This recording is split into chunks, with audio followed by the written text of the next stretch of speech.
children. Today we are going to see about occurrence of metals. Okay, we have studied the physical properties of metals and non-metals, chemical properties of metals and non-metals. 50% of the chapter is over. Now the next half of the chapter is from where we will get the metals and how it is extracted, what are the processes involved in it, and we are going to study about alloys and all. Okay. Now occurrence of metals. We are studying about metals, non-metals continuously. But where does it occur? We know that our earth, how it is divided? Crust, mantle, core. Okay? In your geography chapters you have studied. Outside, the outermost layer is called as crust, the middle one is called as mantle, and the inner part is called as core. So when you are studying like this, where will you get metals? Can you go and search somewhere, gold I need, platinum I need, or I want some aluminium. Can we go and just search and find it out? No, right? Then from where we are getting, that is what we are going to study in detail today. Some important terms are there, it will be helpful for you to write your competitive exams also. Okay, so we will have a look on this and then we will study about how extraction happens in the next class. Now we know that the earth's crust is a major source of minerals as well as elements. We have studied about natural elements and man-made, right? So where will you see? In the earth's crust. So it is a major source. Tell me some things which you see around. When you are thinking about this, you should tell me which is abundant, no? Actually, silicon and oxygen is seen more. Silicon and oxygen will come under metals or non-metals. Check it first. Yes, it comes under non-metals. Okay. The amount of silicon and oxygen is more when you compare with that of the other metals. We can get magnesium. You see magnesium? It is present in the chlorophyll. Okay, in leaves and all when we are eating, no, magnesium is seen. Then sodium, we are telling sodium should be kept under kerosene, otherwise what happens? It is highly reactive, so it will react and fire will be produced. No? But any other way in which we can produce sodium? The salt which we are eating, no, which salt that is? Sodium chloride. So sodium chloride in the sea water, can you drink sea water? 2 cups of sea water immediately. At home we used to drink, no? 2 cups of water we used to drink at a time. But here, sea water can we drink? We can't drink because saline water, it is salty. Why is it salty? Because of some salts. Is it only because of sodium chloride? Think, okay? Many other salts are also present, sodium chloride, magnesium chloride and all. But sodium is there. Okay. Now zinc, can you see zinc somewhere? Zinc is present in the ice. It is found only in traces, in small amount. It can be seen in the eyes of aquatic animals. Okay. Check in which other animals we can find traces of zinc. Okay, like this we can find. But if I want zinc, I can't go and take only from the eyes of some aquatic animals, no?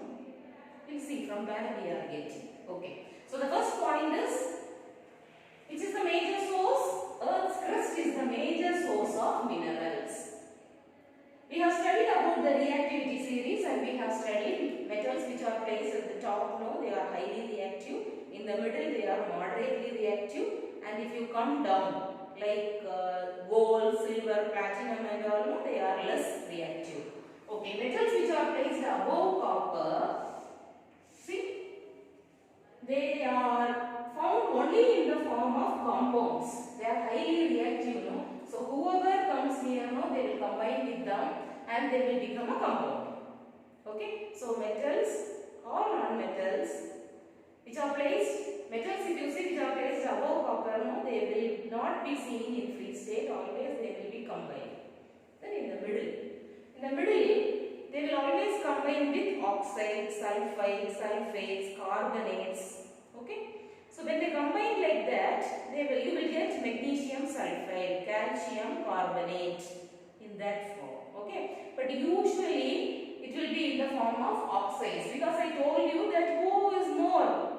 Yes, silicon and oxygen is more, I said, no. So because of the abundance, oxygen combines with all the metals, and so you will be getting that kind of compounds. Okay.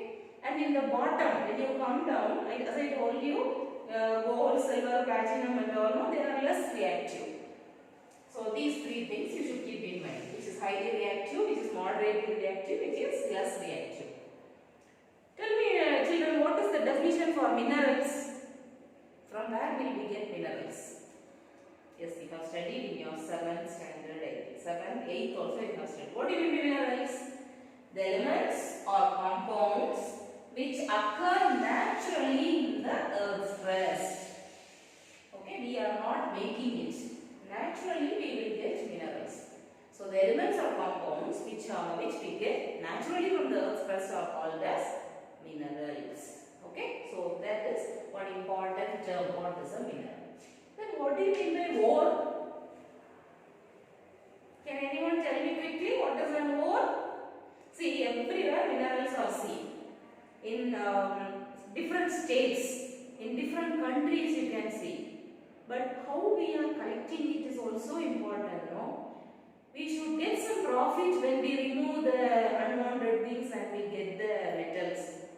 If you are not getting it in a profitable way, then what is the use of getting? See, after getting the ore, if you are getting for some 8 rupees, but to get it if you are spending 20 rupees, will you get any profit?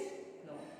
So, minerals means the elements or compounds which occur naturally. The earth's crust is called as minerals.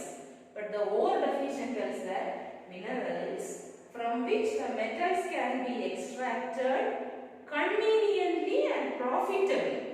See, that is very important. Minerals from which metals can be extracted conveniently and profitably are called ores. Okay, these two things are very important. So, you can tell that all the minerals can give ores. Can we get ore from all the minerals? No. All the ores are from minerals, but all the minerals are not ores. Okay. So, minerals and ores definition you should be very thorough with. To make it clear, I will give you one example. Aluminium. Okay. See, bauxite, diaspore, cryolite, beryl. These are all the minerals in which aluminium is present. Okay. In all the four you will get aluminium. But we used to tell immediately ore of aluminium means what will come to your mind? Yes, you will tell it as bauxite. Why? We can get aluminium from bauxite in what way? Profitably as well as conveniently. So if you are collecting the ore profitably and conveniently, then that is called as the ore. All the other we can't tell it as ore. These are all minerals. Okay, minerals which have what? Aluminium. But this is a ore from which we can get aluminium conveniently and profitably. Clear idea? Okay. Now, what do you mean by mining? Mining, coal mines. You have heard of coal mines, no? People working in coal mines, what will they wear? They will wear a torch-like thing in their headband. You see, no? People working in coal mine. Okay. Before seeing that, what are the common ores? See this, only for your understanding I have just given. Calcium, the ore what we are using is dolomite. And for copper, the ore which you are using is knifesite. For iron, it is hematite. For Ag, what is Ag? Yes, you have studied that, now you will be knowing. For Ag, it is argentite. Na, yes, rock salt. From rock salt we will get Zn. We will get from zinc blende. These are all the common ores what we are using. Hd, cinnabar. Okay. So these are some of the ores. You can just read it and keep it in your mind. What do you mean by metallurgy?